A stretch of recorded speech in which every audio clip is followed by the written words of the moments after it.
Fawaka YouTube, Dano here. Today I will be installing my wideband sensor. Alright, so what do we have in the box? We got the gauge. We have the extra panel, or the white one, because this is a black one. You get a white one if you want to change the panel of that. We got, I don't know what this is called, but it's basically when the wideband goes on the exhaust, you kind of put a hole in the exhaust pipe and you weld this on so you can screw on the wideband sensor on that. We got the wideband sensor, okay, and the wideband sensor connects to the gauge on the back side.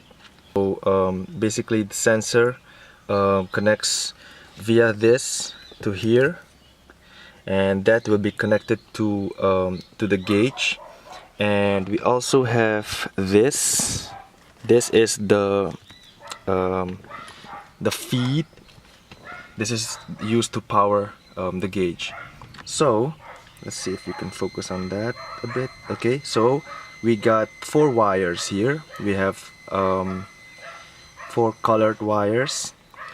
These two, the blue one and the white one, are used for data logging. I'm not going to be using that yet, so we will be using these. The red one is connected to a power source, a 12-volt power source, and the black one will be connected to a ground. Alright, so there we go. I don't know if you can see it. That is a power source of 12 volts, 12.3 volts, and that I will be connecting to the gauge. Oh yeah, you also get these to connect the wires. So you kind of push the wires in and then just squeeze it with a plier. Alright, so there you go. I connected a 7.5 amp fuse on the power source, and this I will be connecting to the red wire of the wideband.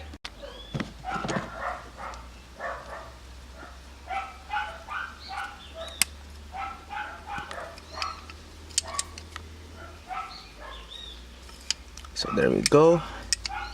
Now that it's connected, I also connected the ground. So in theory,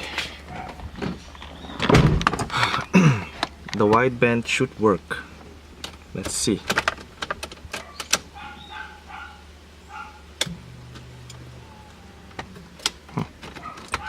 Turns out that the fuse is busted, so I will be putting another one. Try it out again. Alright, so should work now. Let's see. There we go.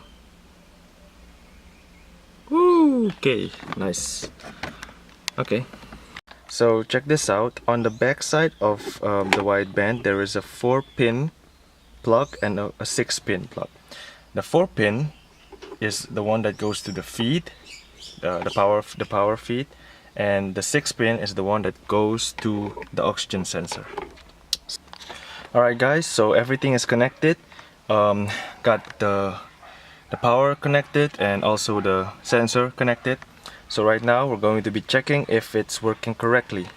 I'm going to be turning on the ignition, and it should show full lean since the sensor is out. It should show full lean. Let's see what it does.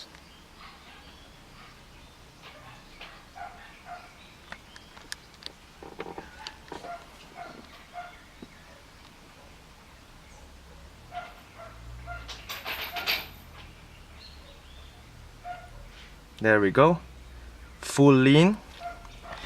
Now I'm going to be dipping the sensor into this fuel. I put fuel in there, just soaked it up a little bit. So the sensor goes in, and that should show full rich. There we go, full rich. So the sensor is working correctly, and I'm going to be installing the sensor on the exhaust now. Alright guys, so a quick tip for installing the sensor on the exhaust. So this thing goes welded on the exhaust. You make a hole in the exhaust and then you weld this on, and then the wideband sensor kind of screws in. If you're going to install this, make sure that the sensor is at least 10 degrees inclined. I may look like an expert, but I really don't know why you should put it like that. It says so in the manual, so you know, better do it. So yeah, so my car already has this, so I'm not going to be putting this. I'm just going to be putting the sensor on. So under the floor mat there is actually a hole here. Let's see if you can see it. There's a hole. So there's a hole there, and basically you want the cable to go over there to go on the outside. Alright, so I got the car jacked up. The cable is running through here, the hole on the other side. Yeah, and I got my wideband sensor here, and I will be putting it there, right there. So let's do it.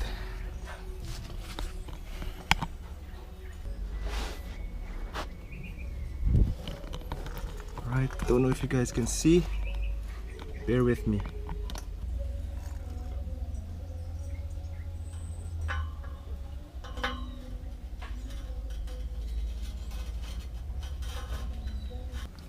Oi.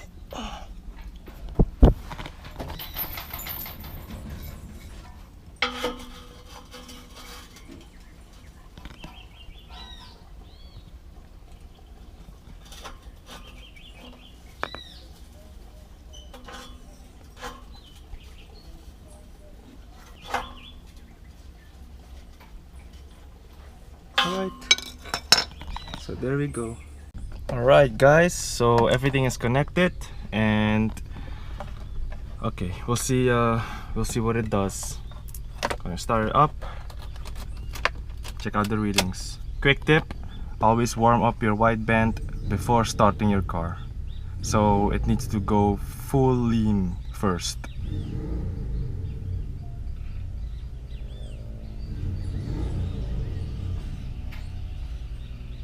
There we go, full lean. Let's start her up.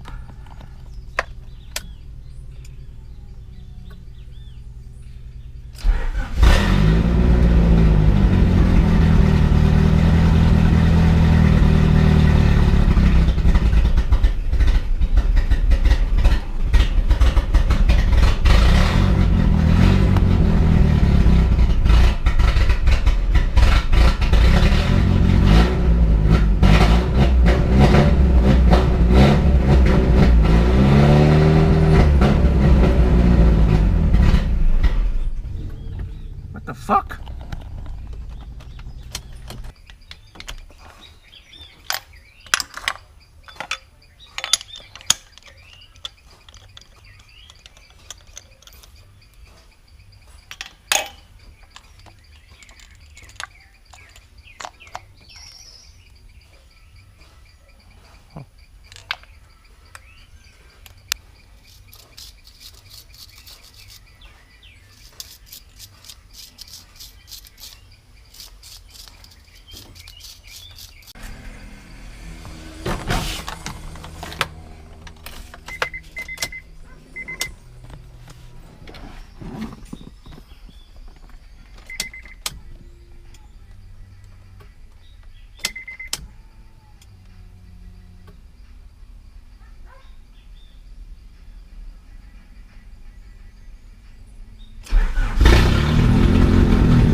Alright guys, so I already installed my wideband sensor. but now it seems that my car doesn't run pretty well.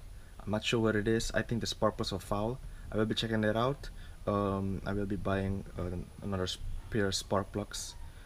Um, but yeah, that's the way to install. I did install the wideband correctly.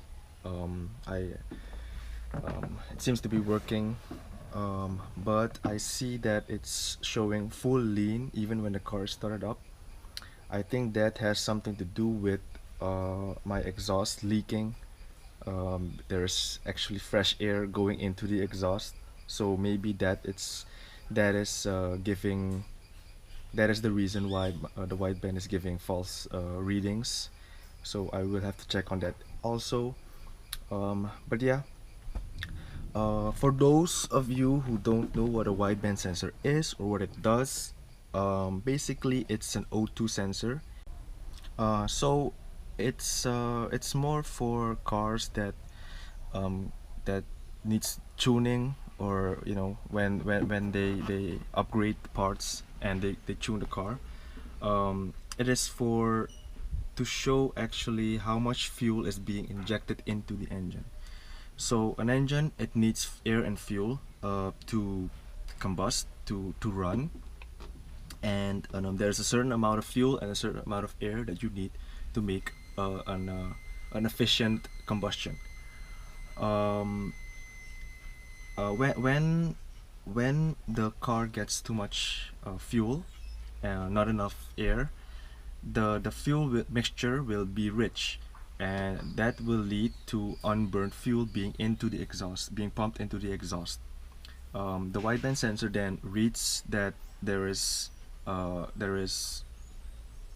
unburned fuel, and then will read out. It will give you a reading of rich, meaning that there's too much fuel going into the engine, and you're wasting fuel. And on the other side, when there's too much air, meaning there is not enough fuel going in, or at least there's too much air going into the engine, and thus being and then there's too much air going into the exhaust. When too much air is going into the exhaust, the sensor will read out lean. So basically, you need a balanced value for your fuel air mixture, and that is about 14.7. So 14.7 is the efficient the most the perfect balance for your mixture, for your air fuel mixture.